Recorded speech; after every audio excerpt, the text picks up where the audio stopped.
In today's video, I'm going to teach you how to create a payment link in HubSpot.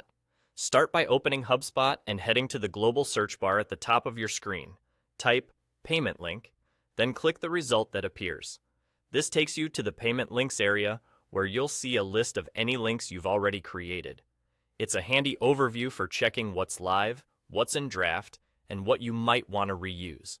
Take a moment to scan this list so you don't accidentally duplicate an existing link, especially if you run recurring promotions or standard service fees. Next, click Create a Payment Link. HubSpot will prompt you to choose how you want to start, either from a blank canvas or from a template. Pick blank if you want full control and you're building something unique. Choose a template if you have a standard structure you use frequently, like a common onboarding fee or a product bundle. Templates can save time while keeping your branding and pricing consistent. Now you can start designing your payment link. Focus on clarity and trust for your buyers. Give the link an internal name that makes sense to your team, and write a clear title and description that customers will see. Keep the description concise but informative so people immediately understand what they're paying for.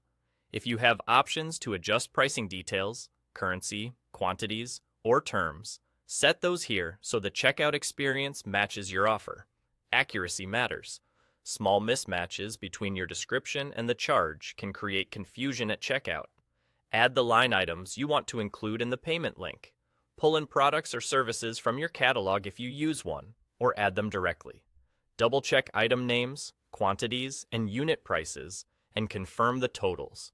If you need to reflect taxes, fees, discounts, or shipping, make sure they're captured in the line items so the final amount is transparent. Clear line items help reduce questions and increase completed payments. Once your link is created, HubSpot provides a test mode link. Use this to run through the checkout flow without processing a real charge. It's a great way to verify that the title, description, amounts, and confirmation messages look right.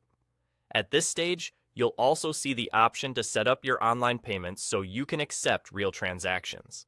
Make sure everything is configured before sharing the live link with customers. And there you go.